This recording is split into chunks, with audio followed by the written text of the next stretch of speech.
नमस्कार दोस्तों, एक बार आपका हमारे राधा कृष्ण गार्डन में एक बार फिर से स्वागत है।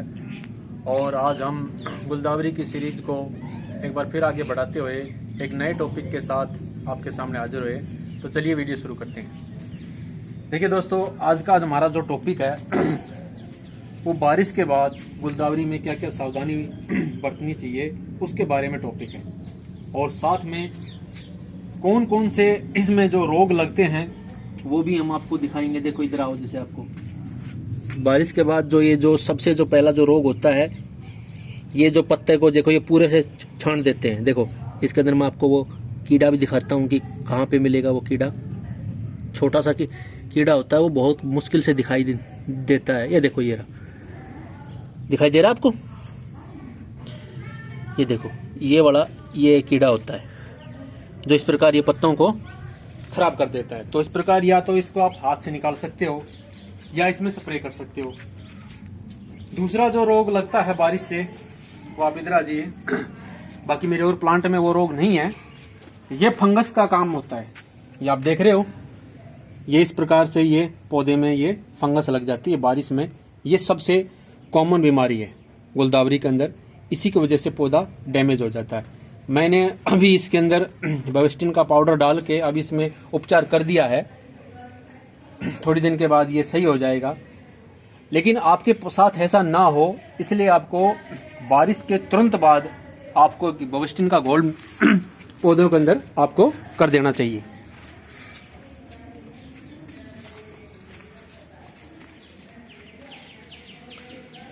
और तीसरा जो बारिश के बाद जो काम होता है वो होता है पौधे को खाद देना। तो आज हम इसी प्रक्रिया में काम करने के लिए यहाँ पे आए हुए हैं। ये देखो, ये हमारा गोबर का खाद है। तो आज हम आपको गुलदावरी की रूट फिलिंग करना सिखाएंगे कि रूट फिलिंग कैसे की जाती है। देखिए, जिस प्रकार ये प्लांट होता है, तो इस प्लांट को आपको अच्छी तरह से, जब तक इसकी जड़ें ना दिखाई दे तब तक इसको यहाँ से इस प्रकार से निकाल लीजिए। मिट्टी को साइड कर दीजिए और जब इसकी जड़ें हल्की हल्की दिखाई देने लग जाए, वहां पे आपको जैसे ये रही, देखो ये जो जड़े हैं ना, छोटी छोटी जड़ें हैं, यहाँ तक जैसे ये जब यहाँ पे आ गई, अब हम क्या करेंगे, जो ये खाद है गोबर की 2-3 साल पुरानी गली सड़ी, वो बहुत अच्छी होती है। इसको हम ऐसे हाथ से ऐसे डाल देंगे और इसके ऊपर ऐसे ये सारी ये मिट्टी हम लगा देंगे। ऐसा ही हम इस तरफ भी करेंगे, सेम यही प्रोसीजर हम ऐसे भी इस तरफ भी करेंगे, वहीं तक जहां तक ये इसकी जड़ें हों। तो ऐसे ही हम इसको यहाँ से उठाएंगे और यहाँ पे ऐसे ये पूरा खाद को भर देंगे चारों तरफ। और फिर उसके बाद सेम वही मिट्टी इसी तरह इसको ऊपर से डाल देंगे। ये होगी इस पौधे की रूट फिलिंग। ये रूट फिलिंग का प्रोसेस हमारा ये पौधे का पूरा हो गया। इसी तरह मैं आपको इस पौधे में भी करके दिखाता हूँ।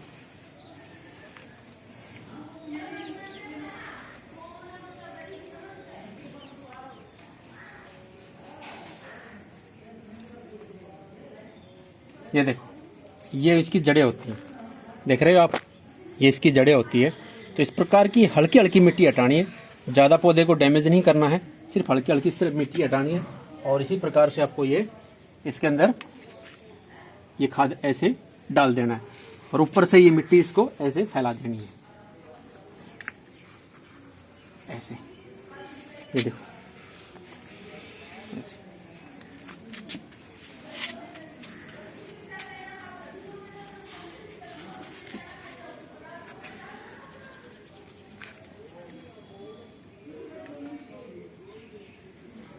मिट्टी को ये ऐसे फैला देनी है आपको।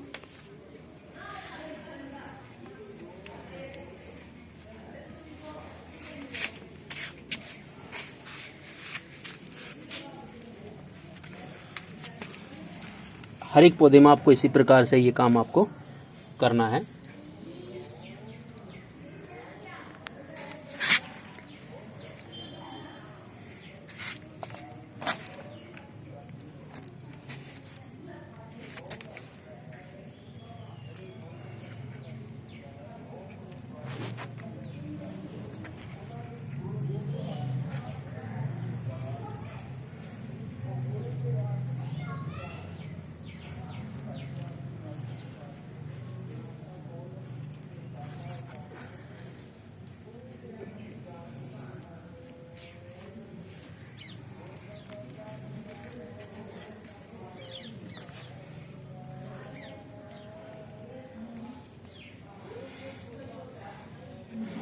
तो एक बार हम ये सारी मिट्टी का ये प्रोसेस पूरा कर लेते हैं, तब तक के लिए हम वीडियो को पॉज कर लेते हैं। उसके बाद आगे की कार्रवाई हम आपको आगे बताएंगे। देखो साथियों, इस प्रकार आप ये सारे के सारे इनमें इस प्रकार आप ये सारे के सारे ये इस प्रकार ये फिलिंग का मेथड आप ये कर सकते हैं। देखो मैं अभी आपको और इस प्रकार के कीड़े दिखाता हूँ। ये देखो, नज़दीक से देखो, ये कीड़ा पूरे पत्तों को छान देता है। तो इस प्रकार या तो इन्हें हटा दो और या फिर इसके अंदर आप नीम ऑयल का स्प्रे कर दो। मेरे में अभी थोड़ा ये प्रकोप जो ज़्यादा हो गया है, तो मैं आज इसमें नीम ऑयल का स्प्रे करूँगा। आप भी अपने प्लांट में नीम ऑयल का स्प्रे कर सकते हो।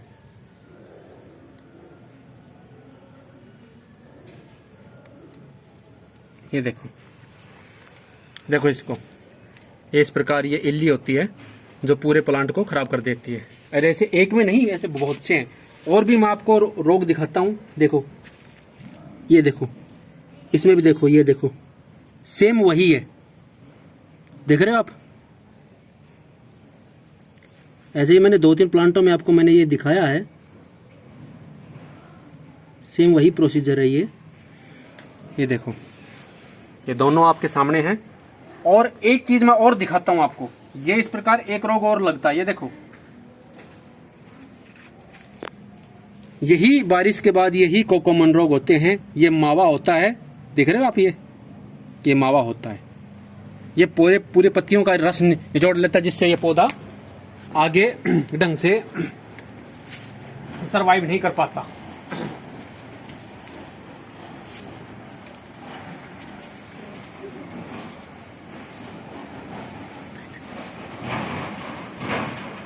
और एक विशेष जरूरी बात, देखो मैंने आपको बताया था कि गुलदावरी में अलग अलग प्रकार की गुलदावरियां होती हैं और अलग अलग प्रकार की उनमें पिंचिंग करने की आवश्यकता होती है।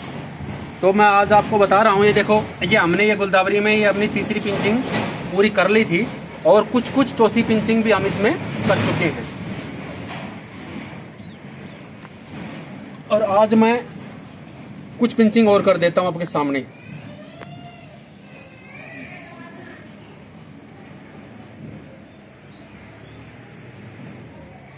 इस प्रकार यदि आप सितंबर के महीने यदि चौथी पिंचिंग यदि आप कर लेते हो, तो आप अपने प्लांट से 1000 से 1200 के फूल आप आराम से ले सकते हो। मैंने आपको बताया था कि तीसरी पिंचिंग 9 ब्रांचों की होती है और चौथी पिंचिंग 27 ब्रांचों की होती है। और फिर जब आप 27 ब्रांचों की पिंचिंग करते हैं तो उसमें 54 ब्रांचें निकलती हैं।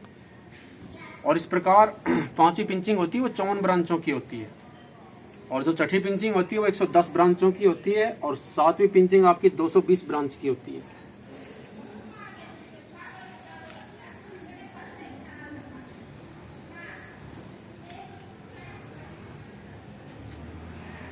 ये देखो, इस पे भी वही इल्ली का प्रकोप ये चला हुआ है। तो कुछ ज़्यादा ही हो गया है, तो मुझे तो नीम ऑयल का स्प्रे करना ही करना पड़ेगा इसमें। तो आप भी अपने प्लांटों में इस प्रकार नीम ऑयल का स्प्रे कर सकते हो। तो आप ये पिंचिंग का ही ये कमाल देख सकते हो। मैं आपको ये गिना देता हूँ थोड़ी सी ये कि हमने क्या क्या किया। देखो, इसमें से हमने यहाँ से पिंचिंग की, तो यहाँ से देखो कितनी, 1 2 3 4, उसके बाद ये 5 6 7 8 9 10 11 12 13 14 15 16 17 18 19 20 21 22 23 24 25 26 27 28 ब्रांचें अब इसके अंदर मौजूद है। अब ये जब ये 28 ब्रांचों की जब हम इस सितंबर के महीने में इसको कंप्लीट कर लेंगे, तो ये पौधा और भी आपका बूशी हो जाएगा। अभी ये जो प्लांट है इसके अंदर हमने अभी तीसरी पिंचिंग की है, उसका रिजल्ट मैं आपको दिखा देता हूँ। थोड़ा नजदीक आ जाओ। देखो, इसी ब्रांच के अंदर हमने 2 बार पिंचिंग की, तो उसका देखो रिजल्ट देखो। पहले 1 2, फिर ये 3, फिर ये 4, ये 5, ये 6। एक के अंदर ये 6 ब्रांचें हैं। इसी प्रकार इसमें भी ये 6 ब्रांचें हैं, इसमें भी 6 ब्रांचें हैं। तो आप ये पिंचिंग का ही रिजल्ट आप अच्छी तरह से देख सकते हो, जो सभी प्लांटों में हो रहा है। तो आपको बारिश के बाद इसी प्रकार अपने ये पौधों की आपको देखरेख करनी होगी। मैंने आपको पूरा A to Z प्रोसेस आपको समझाया है। और एक विशेष सूचना मैं आपको बता देना चाहता हूं कि हम विंटर गार्डन सीरीज शुरू कर रहे हैं, जिसमें हम फूलों को कैसे बीज बनाए जाते हैं और कैसे उनको लगाया जाता है, ये सारी एक नई सीरीज के तहत जो अक्टूबर से शुरू हो रही है, विंटर फूलों की जो सीरीज है वो हम शुरू कर रहे हैं। हमने गुलदावरी की सीरीज शुरू की है, उसके बाद हमने सब्जियों की सीरीज शुरू कर चुके हैं, और अभी हमने जिससे पिछले वाला वीडियो था उसमें हमने अपने ये फ्रूट के प्लांट की भी ये सीरीज शुरू कर दी है। और उसके बाद जो लास्ट सीरीज जो बचेगी वो ऑर्नामेंटल प्लांट्स की और डेकोरेटिव आइडियाज की होगी। तो इस प्रकार हमारी अभी बहुत सी सीरीजें बाकी हैं, तो आप लगातार हमारे साथ बने रहिए। इसी के साथ धन्यवाद। जय श्री कृष्ण।